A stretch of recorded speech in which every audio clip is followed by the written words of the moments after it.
Welcome to the Crimson Engine. My name's Rubidium.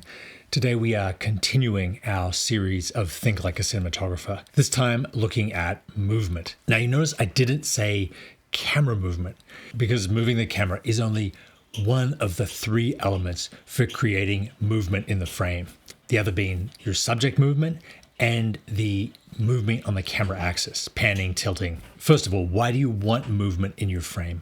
Movement is one of the primary tools, along with lighting, of the poetry of cinematography, meaning things that you do on screen that create an effect on the viewer. To give you an example, the classic one is the push in, the slow creep forward as a character becomes more intense or reveals more about themselves. We barely notice the camera movement itself, but we feel the movement in how what the character is saying affects us. Camera movement is sort of like the PED, the performance enhancing drug of cinematography. It pushes things to the next level and allows you to say far more than you otherwise would. It enhances things like camera angle to show a character that's powerful. You put the camera low and shoot up on them. You can make this far more powerful if you counter what the character is doing. So if you crane down and tilt up as the character stands up and gets out of a car, so you're moving in the opposite direction of what the character is doing, enhancing their action and making the impact all that more powerful. The easiest way to get movement in the frame is to pan and tilt the camera on a tripod. You get your subject to move and you move where you're pointing the camera to keep them in frame. This becomes more noticeable and more dramatic the longer lens you have on the camera and the further away the camera is from the person.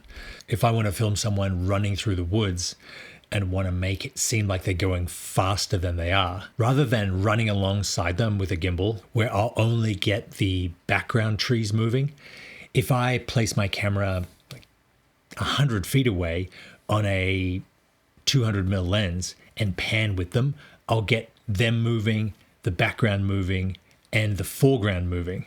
The added benefit of this approach is that you can have multiple cameras, even placed in multiple places, and you won't see them because they'll be so far from one another, even if they're in each other's frames. Just operating the camera on a tripod can actually add quite a lot of movement to an otherwise static image. If you're tight on your subject and you stay locked on their hands as they pick up a glass of water and drink it, you'll get quite a lot of motion and action in an otherwise uneventful scene. The classic example of this sort of behavior is Michael Bay and his Bayhem. In this shot, two men stand up as the camera cranes down and pans up to follow them, but they also turn slightly counterclockwise as the camera on the dolly moves clockwise. So you get them moving, the camera moving, the background moving in almost all three axes.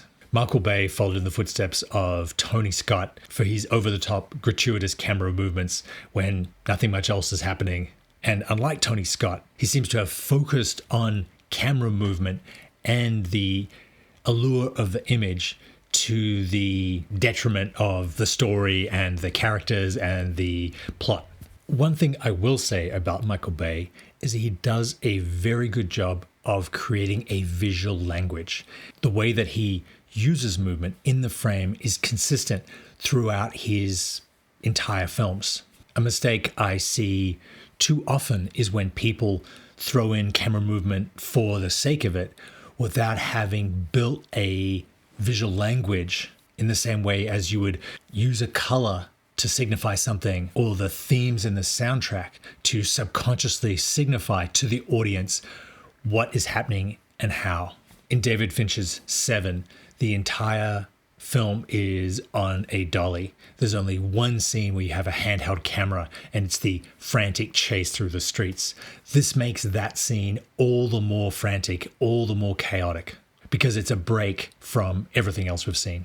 If you're moving the camera throughout the film and you choose to make the camera still for a change, that stillness has so much more impact because it's being used in a meaningful way. The Joker was shot almost entirely handheld, but it was filmed with a massive camera, the Alexa 65, which gives an interesting combination of both weight and movement. In this way, movement is never seen in isolation. It depends on where that scene takes place in the context of the other scenes. Movement is exceptionally powerful at revealing the world of the story to our audience. As filmmakers, sometimes we forget, because we know the world that the film takes place in, that our audience doesn't. And some of the greatest scenes in cinema history are an exploration and a reveal of the world that the filmmaker has created. The classic Steadicam shot from Goodfellas has Ray Liotta's character take the woman he's dating through the back channels of the restaurant, through the kitchen, and is paired with exposition of the characters of that world. He walks past the long line of people waiting to get in, through a who's who of the New York underworld, and finally to have a table brought out for him right next to the stage. And when she asks the classic line, "What do you do?" he smiles and says, "Construction."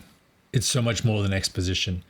It's him bringing her and us, the viewer, into this elite hidden world of power, privilege, and danger. If you're interested more about camera movement, I have a bunch of courses on Canon Masterclass, including handheld camera movement, that are 50% off for a limited time. Thank you very much for watching. I will see you next time.